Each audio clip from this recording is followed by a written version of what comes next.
Bog svima, ja sam Renato i sa mnom je Vesna Višekruna-Vučina, savjetnik u Centru za testiranje. Trenutno smo u LGBT centru, uskoro počinje Europski tjedan testiranja na HIV i zato sam ovdje. Da se testiram na HIV na jednominutnom testu. Znači 1.12. je dan borbe protiv AIDS-a, tako da se uvijek već godinama organizira tjedan testiranja prije toga obilježavanja dana AIDS-a, da se potakne svijest svih ljudi na potrebu testiranja. Ono što ove godine imamo slogan je u biti 4 godine je previše, jer prema istraživanjima je pokazalo se da prođe više od 4 godine od trenutka kad se osoba izloži virusu do trenutka kada sazna da se zarazila. Mi to želimo promijeniti sa ovim akcijama testiranja, brzim testovima, dostupnosti testova ljudima. Tako da u stvari skratimo taj period da ljudi, ako su se izložili virusu, što ranije saznaju, što ranije započnu sa liječenjem. Ja se testiram onda danas. Donio sam svoj voucher koji inače dobijete.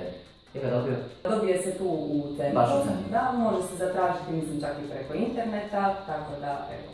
Tako da, postoji nagradna igra, pa ako je zainteresiran da se negativan ili pozitivan rezultat pretvori u nagradu, samo izvolite.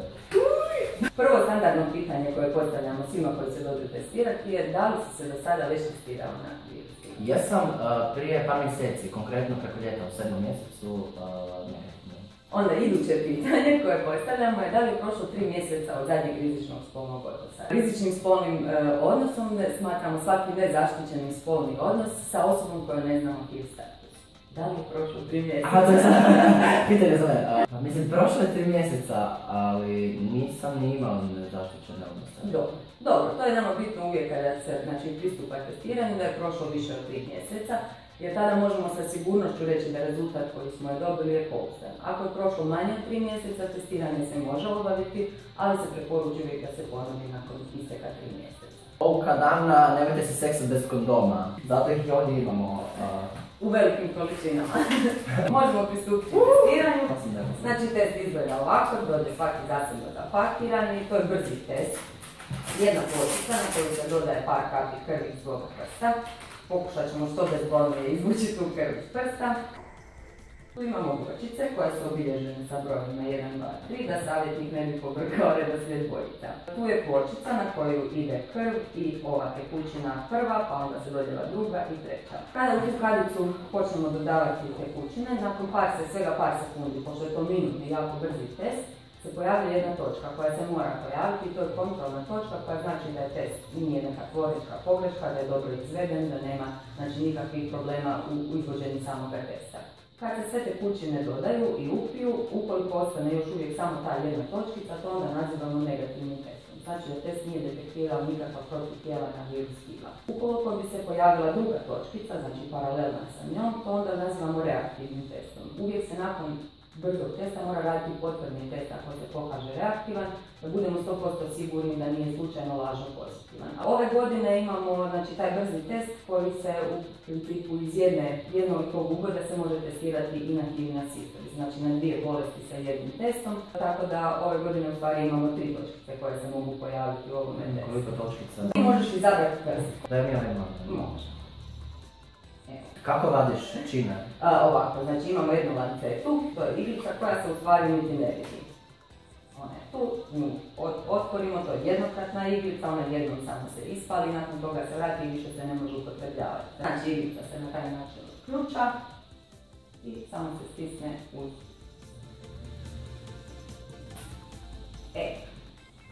To je bio taj bolni dio. Pa to ništa ne boli! Sad još moramo malo tu krv prikupiti. Bitno je da se krv skupi do ove iglice. Ovo je jako čudno. Obično mi se vadi krv iz vrlo vidljive vene. I nemam neki kontakt sa osobom koja bi to radi, kao ono izvuče i to je to. Ovako da neko stišće jagodice.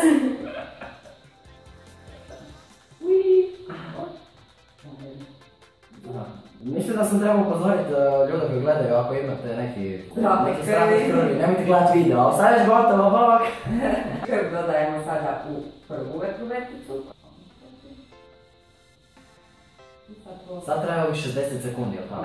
Da. 60 sekundi muke, jesu li negativan ili pozitivan na HIV? Ono što na početku nismo spomenuli je da se ljudi, danas ljudi sa HIV-om mogu živjeti potpuno normalan životni vijek. Znači, zato je bitno to testiranje, bitno je što ranije, ukoliko se osoba stvarno izložila HIV-u, da to što ranije sazna, da bi se započelo s terapijom i u biti to postaje kao bilo koja druga kronična bolest. Znači, osoba uzima svoju terapiju, živi normalan životni vijek, može sve normalno obavljati kao i drugi ljudi koji nisu izloženi virusu HIV-a. Znači, bitno je jednostavno da se na vrijeme testira, da se započne s terapijom i da se što ranije krene u biti sa uobičajenim svojim životom. Dodajemo još ovu kao razređivač boje, da bismo bili sigurni da vidimo jednu točku.